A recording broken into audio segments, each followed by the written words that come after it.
Welcome to Mission Evolution Radio Show with Gwilda Wiyaka, bringing together today's leading experts to uncover ever-deepening spiritual truths and the latest scientific developments in support of the evolution of humankind. For more information on Mission Evolution Radio with Gwilda Wiyaka, visit www.missionevolution.org. And now, here's the host of Mission Evolution, Miss Gwilda Wiyaka. There's no greater horror for a parent than when that phone or doorbell rings and you're informed your child is dead, murdered in a school shooting. How does one ever recover? Mission Evolution Radio TV show is coming to you around the world on the X Zone Broadcast Network, xzbn.net. With us this hour to help us find our way when the unthinkable happens is Scarlett Lewis. Scarlett founded the nonprofit Jessie Lewis Choose Love movement in honor of her son, Jesse, who was murdered during the Sandy Hook Elementary School tragedy in December 2012. Scarlett became an advocate for social and emotional learning and character development to help children manage their emotions, feel connected, and have healthy, meaningful relationships. She created the Choose Love for Schools program, a no-cost, comprehensive lifespan, next-generation character and social emotional development program that teaches children how to thoughtfully respond with love in any situation. Her website, chooselovemovement.org. Scarlett, thank you so much for joining us on Mission Evolution.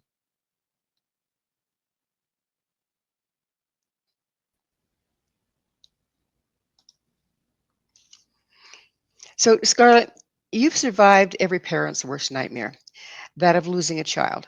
How did you get through it?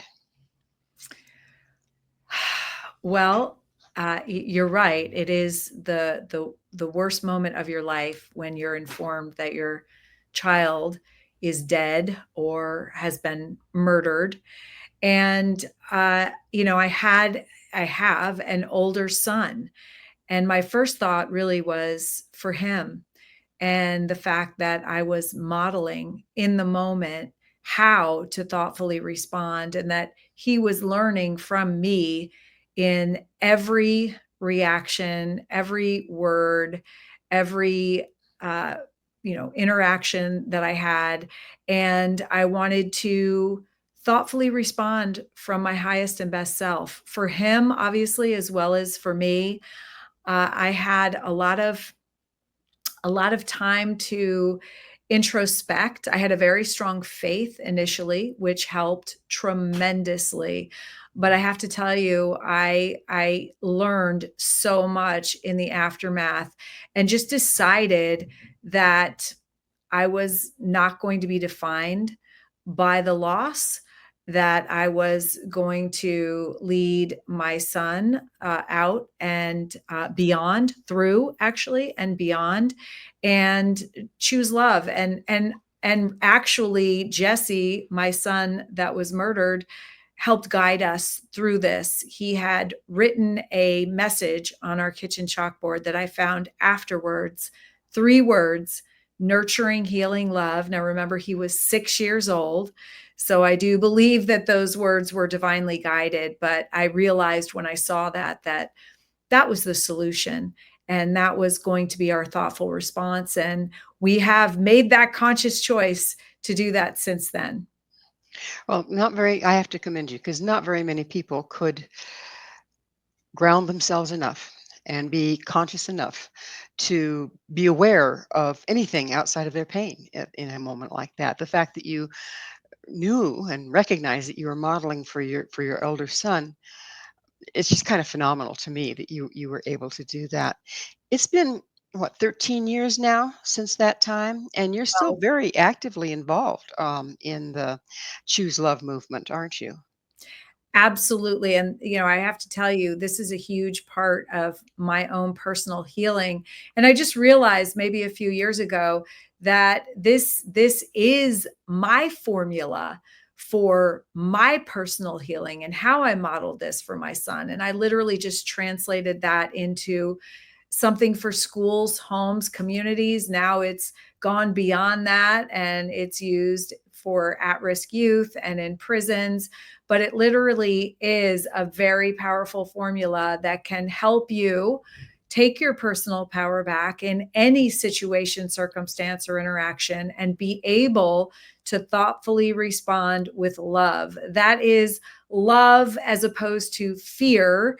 And the great Elizabeth Kubler-Ross, the founder of grief therapy, she has a wonderful quote that says that really there are only two emotions. Of course, we know that there are 2,000, but she narrowed it down and made it easy for us and said there are really only two. All the good emotions that feel good emotions come from love. All the ones that feel bad come from fear. So in reality, it makes it simpler for us. We want to choose love, and love is the strongest response. It's the response that comes from our hearts and our prefrontal cortex, where our critical thinking lies, the executive functioning, rather than our fear center, our defensiveness and our reactiveness. And so I just, made a decision. And by the way, it is a choice to choose love as a thoughtful response. And it is where you are the strongest. And of course, it also translates into a safer, more peaceful and loving world. If you could imagine that we're raising a generation or generations of people, individuals that understand how have the courage to face difficulty in their life, including pain and discomfort, and literally harvest the gifts from within that, rather than being taken down by pain. We know that hurt people hurt people. So this is also really my thoughtful response to creating a safer, more peaceful and loving world as well. So were you directing the Choose Love movement to help the children that could possibly pick up the rifle? Actually, Gwilda, everything that I do is for all children, including those children that got off to a very rough start, usually through no fault of their own. Something happened to their parents. They did not receive the care that they needed. They didn't get their needs met. And so, that results after a while into anger, and you can actually kind of understand that. And so, yes, absolutely. This program is for everyone, but it's also for the kids that are not learning character and social emotional competence at home. If your parents out there and you're teaching it and you're on it, fantastic for you. But it's in your best interest to make sure that all kids learn this. And I have to make a confession, Gwilda, too, that I was 44 years old when Jesse was murdered. And I have to say, I didn't have all the essential life skills necessary to make the best choices in my own life. When I reflect back on most of the big decisions that I made, like jobs and relationships, they were made in fear. If I use our formula, and if I had known then what I know now, I would have made very, very different choices. But we can certainly give these skills, tools, and awarenesses to our children. We know that they're going to face pain. That's just a given in life, physically, mentally, and emotionally. And it is our responsibility to fortify them from the inside out, to be able to not just manage, and I don't even like the word cope, but to grow, and I say learn from, grow through, and be strengthened by the pain. So in other words, be transformed by it, grow because of the discomfort and the painful experience, not despite it. And that's a very important difference. There's not a lot out there that teaches us that today. So we're very unique. And that's another reason why I made the program no cost, because we want people to understand how to take pain and use it, not be used by it, so that we can create a world and leave it better than we found it, which is not the case right now. No, it's not the case right now. One of the things that happens to a person when they go into fear, if we're going back to what uh, your quote was, is we go into the reptilian part of the brain, and we drop into fight or flight or freeze, and that there's absolutely no compassion there, there's no heart there, there's no spirituality there, there's no logic or reason. It's Mhm. simply fight, flight, or freeze. And I'm sure that when you first got struck with the news, that's probably where your tendency was to go. Survival, absolutely. So how did you and how do you recommend people move from there into a place where you can choose love? Well, actually, when I got the news, your body does a beautiful thing. It's called shock. And so I would say for about 3 weeks, I was in total shock. However, curiosity is a very important facet to being able to move yourself from your fear center into your executive functioning part of your brain. So, literally pausing, thinking about what you think about, thinking about whether those thoughts serve you, whether the story that you're creating in your head is productive or it's going to continue to keep you stuck in a place that could potentially become harmful for you. And then starting to get curious about the situation. So, in other words, I started to get curious about Adam Lanza, and that was the young man that murdered not only my son, but 19 of his first Oh, grade classmates and 6 educators in what is still the worst mass murder in an elementary school in US history. Literally, when I did come out of my shock, I started getting curious about what could possibly have happened to him to have him think that the only way out was to off put what obviously was such tremendous pain onto other human beings. Now, that isn't necessarily everyone's thoughtful response. There's also anger. There was a lot of anger going around from a lot of people, revenge, and I saw that, Gwilda, and I just did not want to go down that path. I know that prolonged anger is as bad for you as smoking a half a pack of cigarettes a day. I thought about what that would look like if I was modeling that for my son, and I certainly don't want that for him. And so I used curiosity and I started finding out about Adam's life. And, knowing that hurt people, I found a tremendous amount of pain almost from the very beginning from him. I saw a young boy who was crying out for help.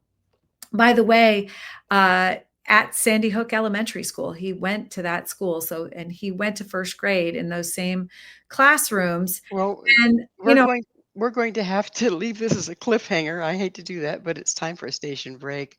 Scarlett and I will return very shortly, so don't go away. This is Mission Evolution, missionevolution.org.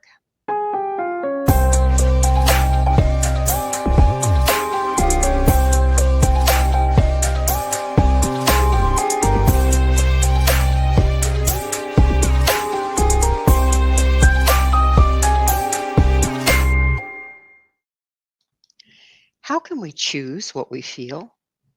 With us this hour discussing the school shooting that took her son is Scarlett Lewis. Scarlett is the author of From Sandy Hook to the World: How the Choose Love Movement Transforms Lives. Her website, chooselovemovement.org.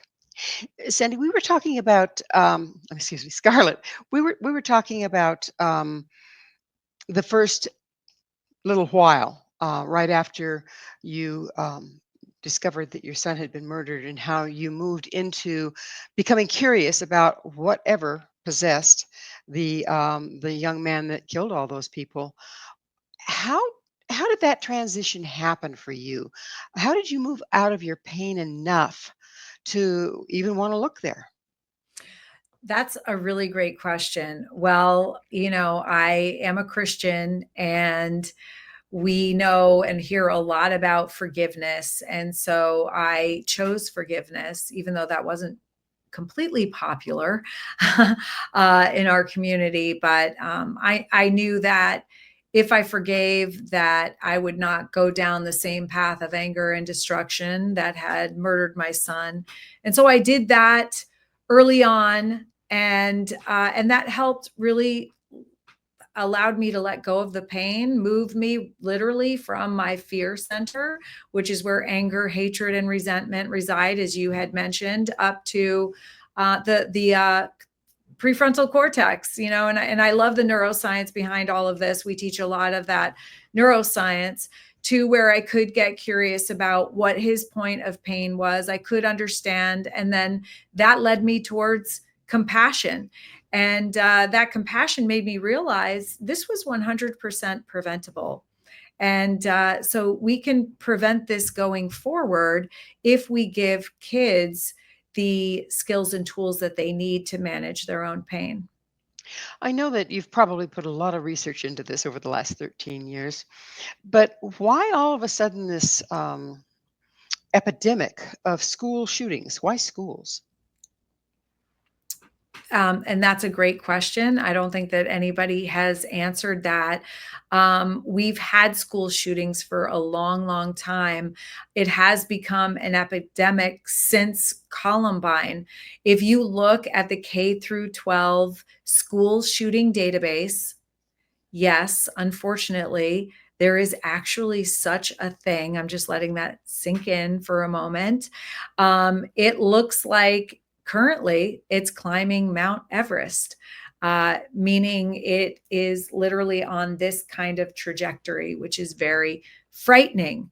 I think that every parent in America thinks about, considers the fact that their child might not be safe at school, and the child themselves, regardless of how young, are all exposed to active shooter drills. And so obviously know that there is a potential threat. And if you think about the trauma that is introducing to our kids, and we're asking them to sit and learn, and at the same time think about in the back of their minds potentially having someone come in and shoot at them. So why that's happening, I think that our kids are in a lot of pain. I think it's as simple as that, and they do not know how to handle that pain. Now, when you ask why, I do think that disconnection from one another and lack of character, social, and emotional competence is huge. I think that literally when we took God out of schools, which was in the 1960s, I think we took everything God-like. And there are amazing teachers that love their children, but I think that we need to, and that's why I started the Choose Love movement, literally to put love back in schools, where it's part of the daily vernacular, where kids feel love, where they're modeled that love so that they learn how to give and receive it. And you can say, well, obviously they're getting that from their parents at home, but not all kids do. And then on top of that, there are essential life skills that we are not born with. They are not innate within us, that we need to learn in order to become our highest and best selves. And those include how to have healthy relationships and how to manage our emotions to a certain degree. These are really, really important. And that's what the Choose Love movement teaches. And you see adults that haven't learned these essential life skills. I mean, I think that you read about them in the headlines. And so this is something that we can all learn.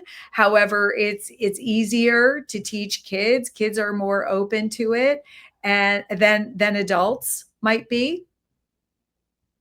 Yeah, it's children are wide open, and that does also bring a concern of they're wide open and they don't feel safe in schools. They're, we're trying to learn the 4 R's or whatever it is, and plan on diving under our desk at the same time.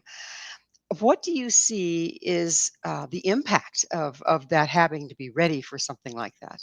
Yeah, actually, it's interesting, Gwilda. Run, hide, fight.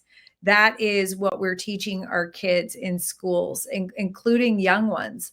That when there is a threat, when there is a breach to your school, first you run.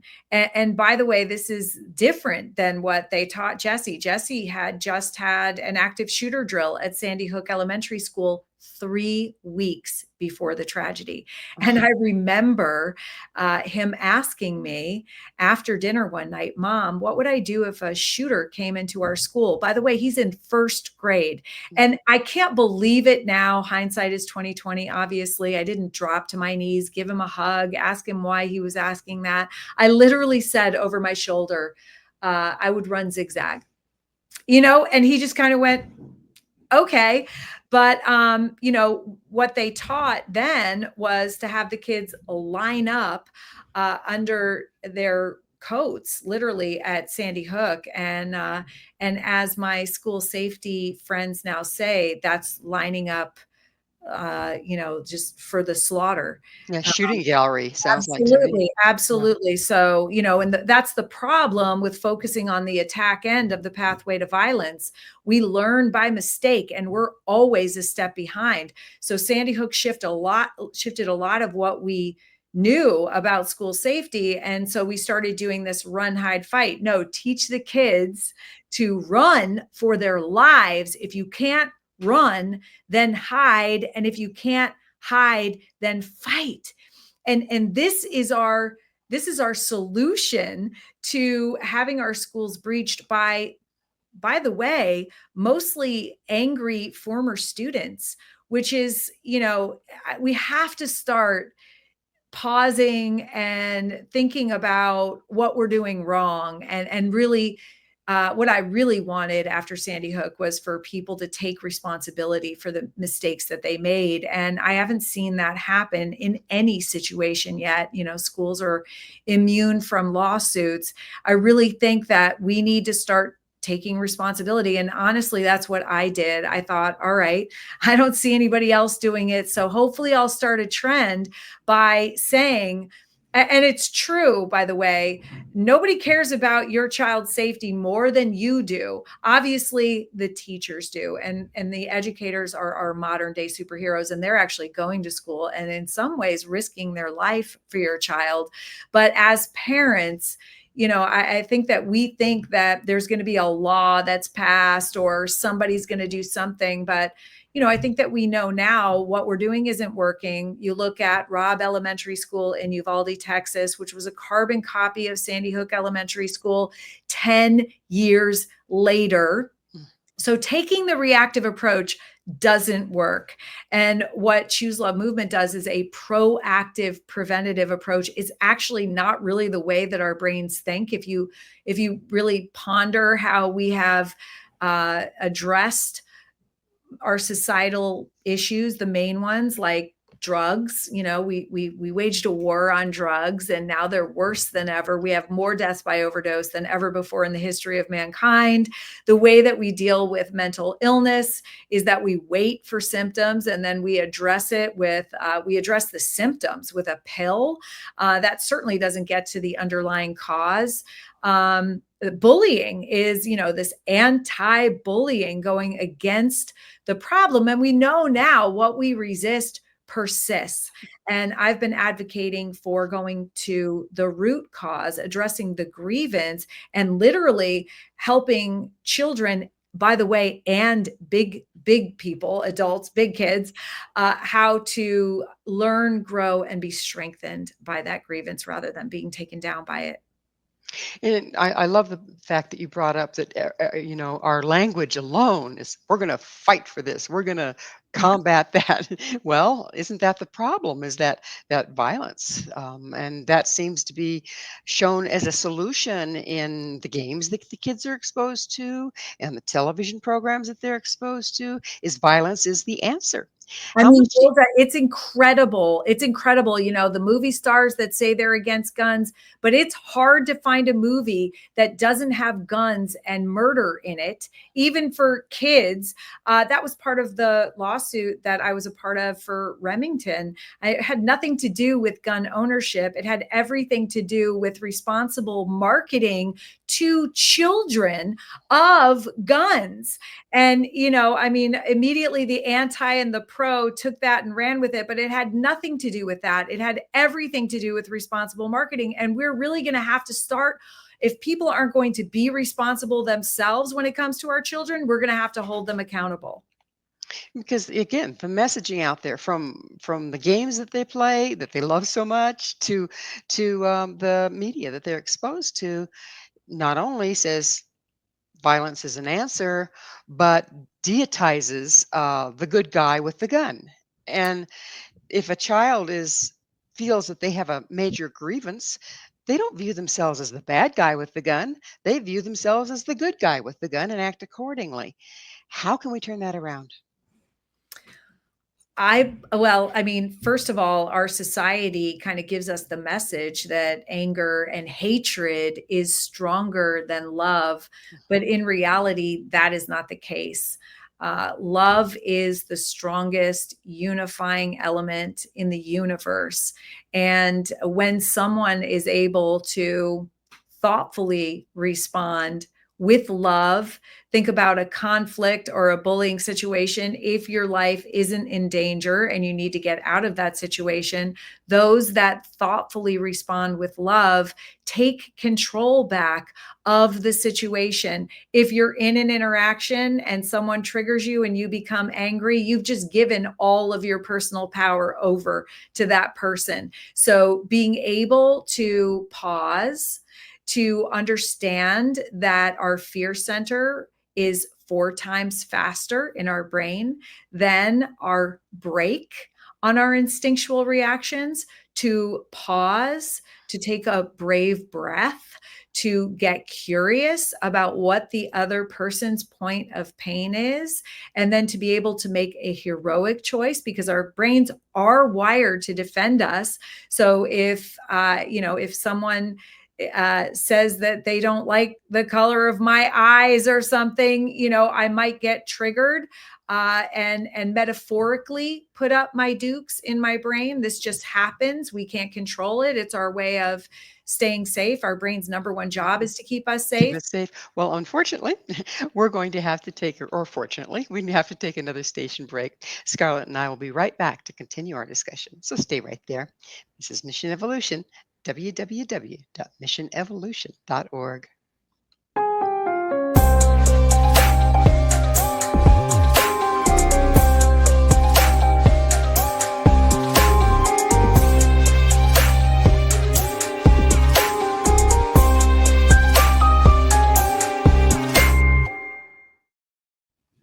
Should we protect our children or indoctrinate them? This is Mission Evolution, missionevolution.org. With us this hour is Scarlett Lewis. Her website, chooselovemovement.org. How teaching children and adults how to respond in such a way that doesn't make the situation worse has got to be a challenge. What advice do you have along those lines? Well, it's simple. Simple isn't always easy, and it takes effort and learning. But you can teach a child and a big child how their brain works, and you can teach them to pause, to get curious, and to thoughtfully respond with love. You can teach them that anybody that is let's say bullying, exhibiting bullying behavior, actually is coming from a point of pain. They've either learned it because they've experienced it themselves. Obviously, somebody has modeled that for them, or they're just trying to off-put their pain, or they feel like they don't have any power in their lives and they're trying to gain power. Whatever it is, you either might know their point of pain, or even if you don't, you know that anybody that comes up to you with anything less than a smile, they're telling you by their behavior what they're feeling and thinking. And in that moment, when you understand that, it's easier for you to get to a point of thoughtfully responding with forgiveness and compassion, taking the power back in that dynamic, and thoughtfully responding with your highest and best self, rather than turning your power over, reacting with anger. I mean, that is just a dynamic that actually has to be taught. Our brains want to defend us, yet at the same time, we give away our power. And that's been incredibly helpful for me in my own life. We face things every day that we have to bring our skills and tools out. And I believe that the most important choice we make every day in every situation is whether we choose love or we react in fear. And that's really the outcome of those choices looks vastly different. Well, it sounds like part of what you're advocating here is total empathy, that instead of polarizing against a challenge, you empathize with what is creating that in the person that you're dealing with. Is that what we're talking about? That's a really good question, because there could be some empathy involved. It does help if you can understand somebody's pain and put yourself in their shoes. That's what you're talking about. Empathy is important in relationships. But also compassion. And compassion and empathy aren't the same thing. Empathy comes from the pain center in our brain. It's painful. You cannot stay in empathy for another human being for that long before you have to turn away. Compassion is different. Compassion actually comes from the reward center in your brain. It actually strengthens us. It makes us feel good. And by the way, all of the help that we give out to somebody else, we get back in healing for ourselves when we practice compassion in action, which is identifying a need. By the way, that can be for ourselves or someone else. And when we react with compassion, that means when we identify that need, not necessarily, go down into the hole with them or feel their pain, but just identify it and act to solve that issue, then we get the help and healing as much as we gave out, which is really incredible. So it can benefit you as much as it benefits the person that you help. And can you imagine a generation that understands that? Wouldn't that be something? Yes. So if this movement is to make a huge difference, what's your vision for it? Where all does it need to show up? I think that this movement needs to show up everywhere, in every organization, every situation. Initially, my dream was that this would be in every school, home, and communities, that the shops and the stores would have little choose love stickers in them, so that when people came, they would know that this was a safe place, that these people understood the formula for choosing love and how to thoughtfully respond with love. So there's this kind of universal language between kids and adults. There's a greater sense of safety and compassion everywhere, and unity.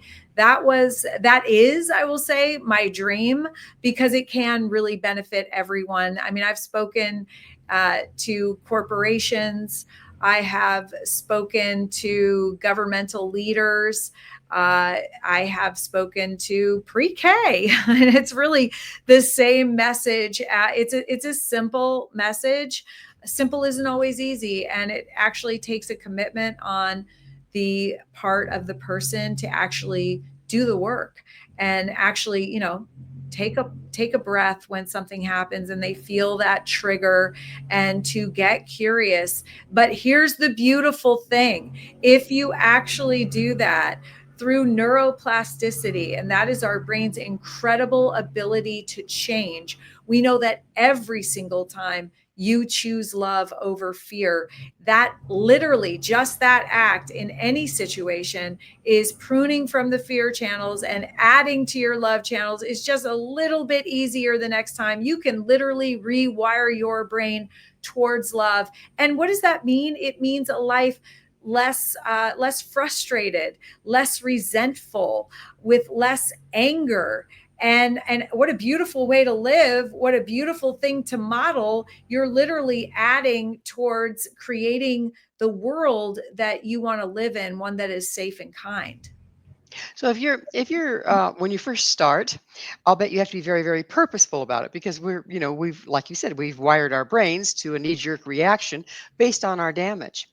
So if you start reprogramming your brain by taking that deep breath and taking a different choice, how long does it take to get to where the knee-jerk reaction isn't there and your honest, immediate reaction is one of love?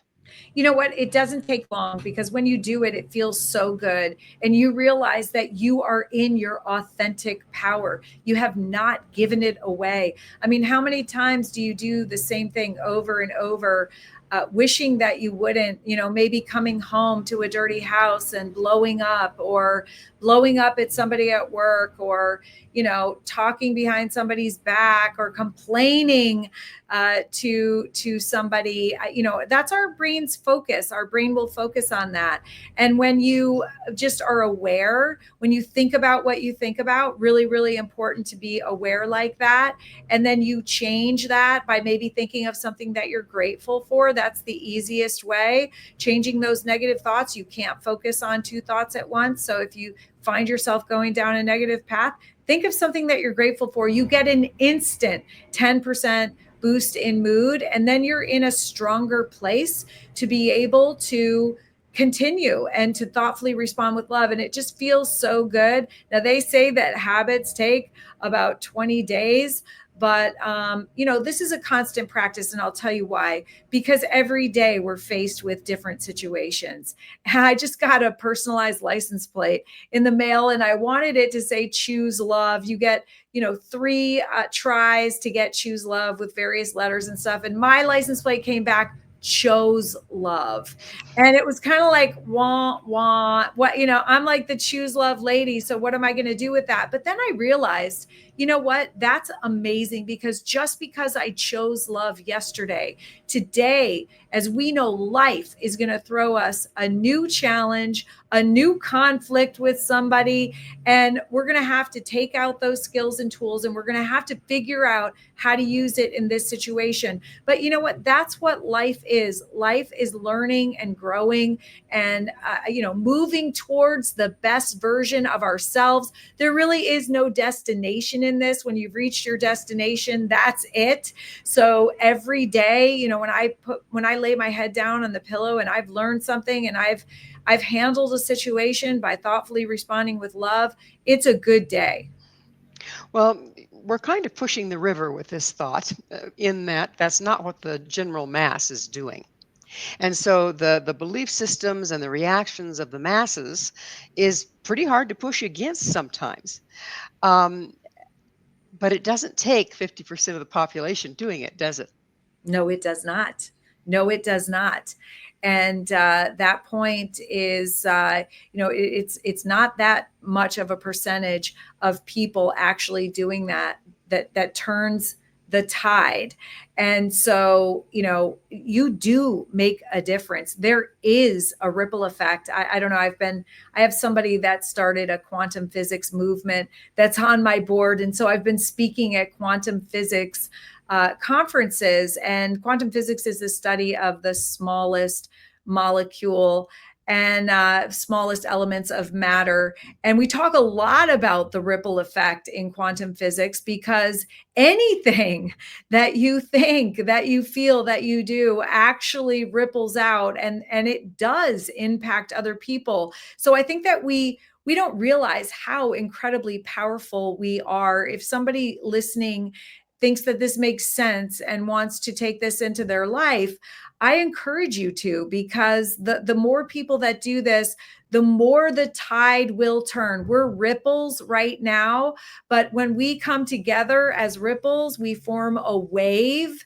And that's when there is like this tipping point that will make real huge change. I mean, I've already seen the change in schools. I've had people that have said that this has changed and even saved their life. So I know that, there's very positive impact, but the more people that we can get to spread this. And by the way, I just want to say we've spread this whole movement by word of mouth and by referral of our incredibly powerful programs. And I want to thank you, Gwilda, for being one of those people that have helped us spread the message.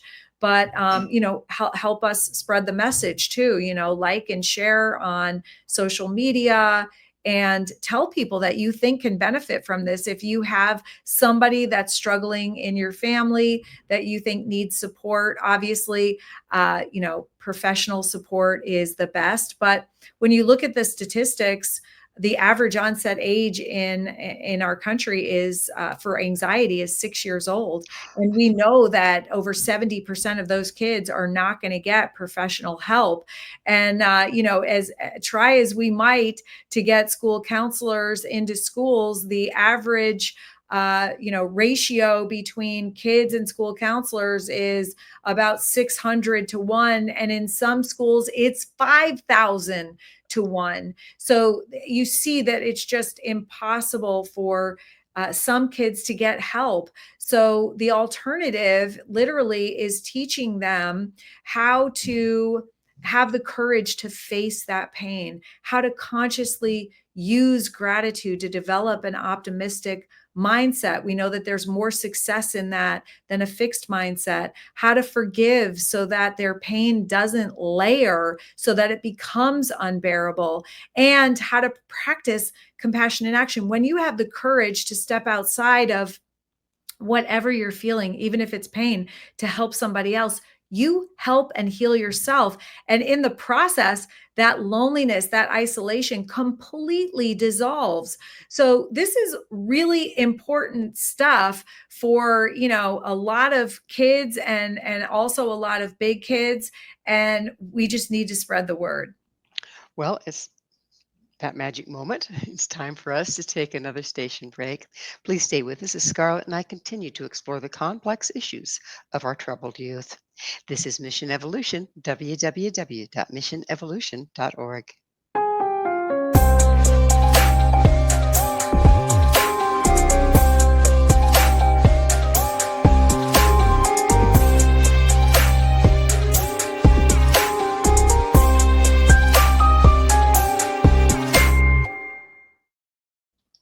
How can we prepare our children for this violent world?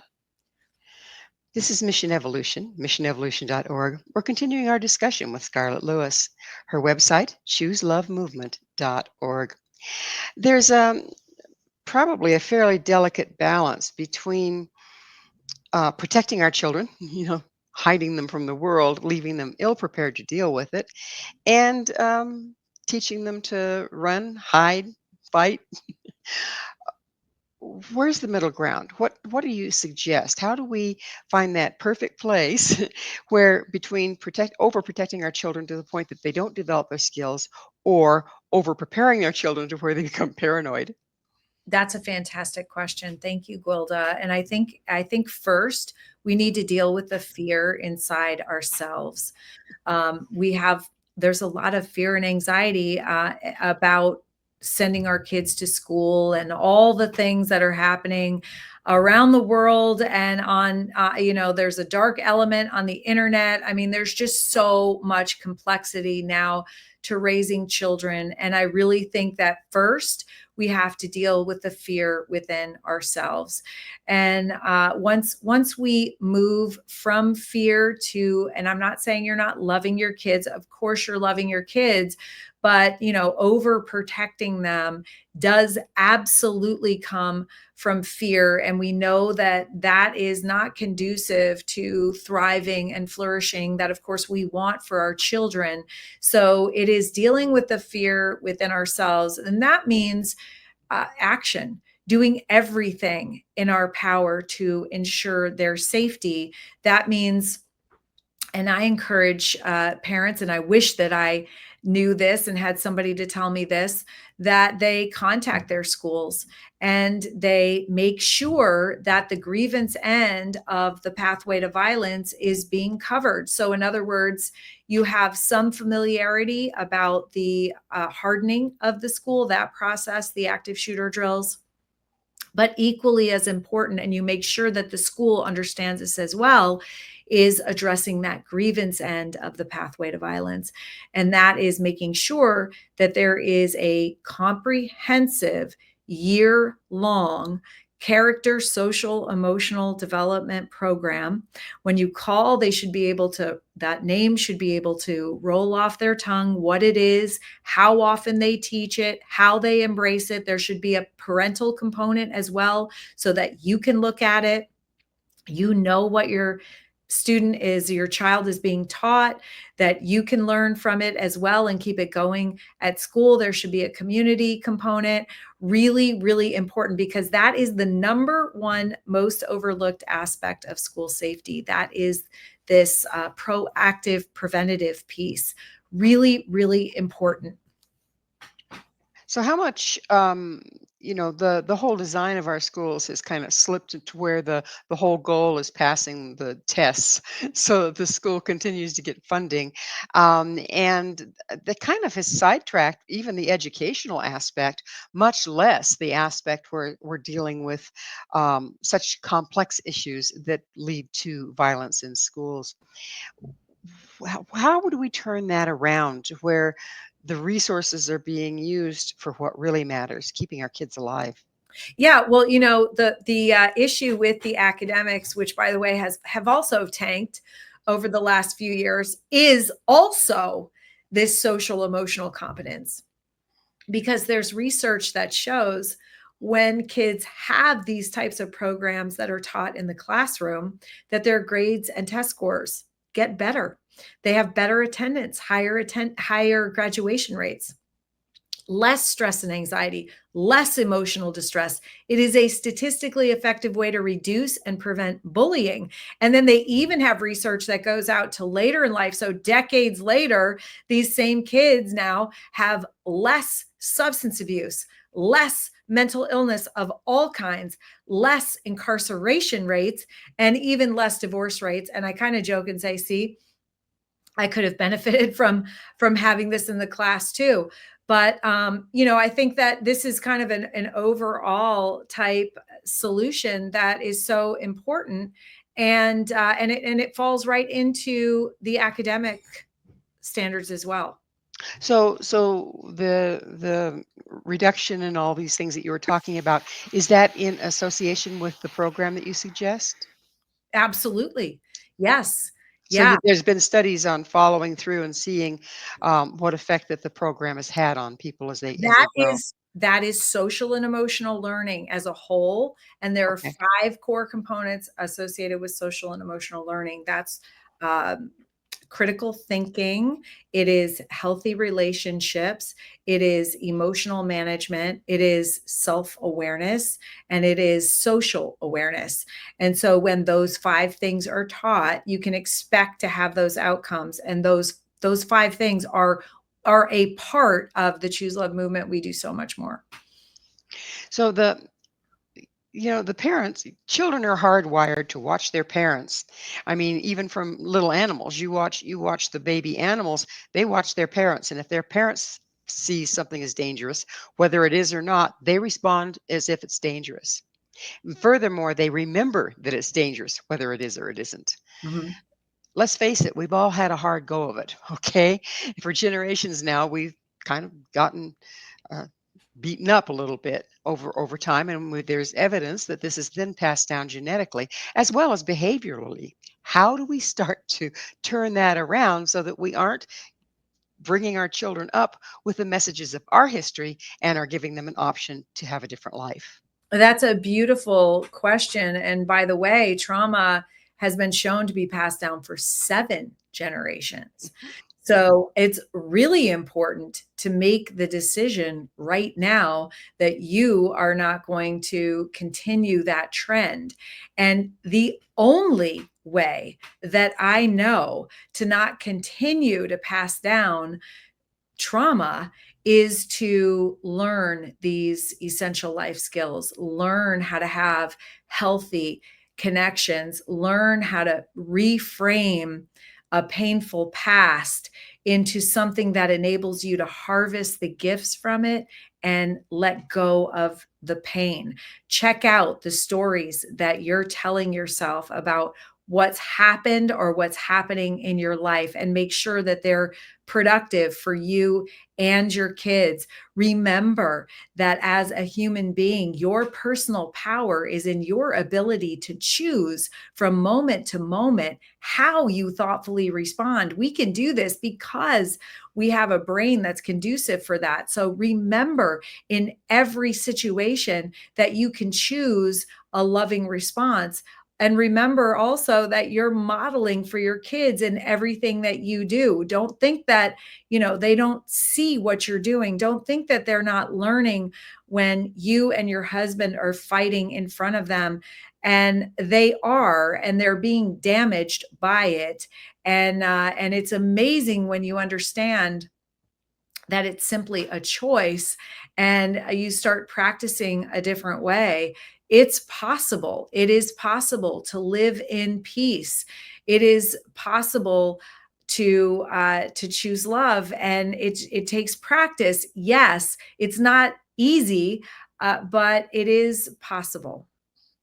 So I have witnessed it, and I know you have, how a loving, thoughtful response to aggression can totally diffuse the situation, can totally transmute the situation. But it takes courage to do that, doesn't it? Well, if you think that all behavior, all difficult behavior is a cry for love, Mhm. which it really is, then you understand that when you thoughtfully respond with love, that's a perfect thing. I had in my research, I also speak with perpetrators. I go into prisons and I interview Bless you. school shooters. And the interesting thing is, I can boil it all down into one word. They don't feel seen, seen and heard for who they truly are. And that is that hurt child that, by the way, a lot of us carry around. And we also show the bodyguard to anybody, right? But when we do that, when we put up a false front, when we don't have the courage to be vulnerable, then we don't ever feel seen. And that's what these kids are realizing. And by the way, they are going to get seen. They know that too. When they perpetrate a mass shooting, they're going to get their pictures on the front of a newspaper, and everybody's going to know their name and read about them and be afraid of them. And to them, that's being seen. But obviously we know that we can be seen by being loved. And in actuality, if they had the choice, they would choose that. So it's really important, by the way. That makes it even more important when we understand to be present, to be able to look past that hard exterior that is just a defense for pain, and to see the light of humanity that's within each one of us, remembering there are only two kinds of people in the world: good people and good people in pain. And so being present and doing what we can for those people that are in pain, obviously keeping ourselves physically safe for sure, but also being compassionate for those.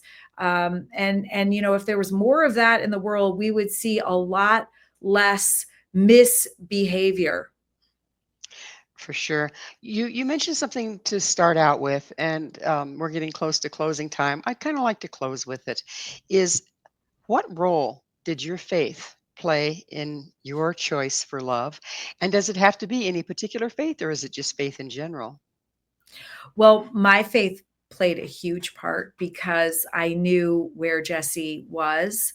I believe that he's in heaven and that I will join him. So that was a big part of of my faith, my understanding, but also I know that God is love. And if you look at the major religions, that's what they teach. Even an atheist understands that love is very important and can love themselves and each other. So love is this universal connector, which is why, by the way, I started the Choose Love movement. I saw the polarization happening between the pro and anti-gun that has just grown over the past 12 years. But in reality, we're 99.9% genetically the same. And this love is what we can all come together and agree on. All the major religions. You don't have to be religious to, spirituality. It all revolves around love. Even quantum physics, which we were talking about, talks about love as the attractor that brings everything together. So it's like a merging of science and religion and everything else in between. Everyone talks about love as being the most powerful element in the universe. We know that love is connection and belonging, and really that's what we all crave. And when we don't have it, we suffer. And the fact that it's a choice is incredibly empowering and hopeful. Absolutely. Well, unfortunately, Scarlett, we are out of time. Thank you so much for coming on the show and for all you're doing in the world. Thank you so much, Gwilda. Our guest this hour has been Scarlett Lewis. Scarlett is the author of From Sandy Hook to the World: How to Choose Love Movement Transforms Lives. To find out more about Scarlett, where you can find her book and all she has to offer, visit her website, chooselovemovement.org. This has been Mission Evolution with Gwilda Wiyaka. For more information or to enjoy past archived episodes, visit www.missionevolution.org. But please be sure to join us right here next time as this mission continues, bringing information, resources, and support to our evolving world. And please remember, choose love.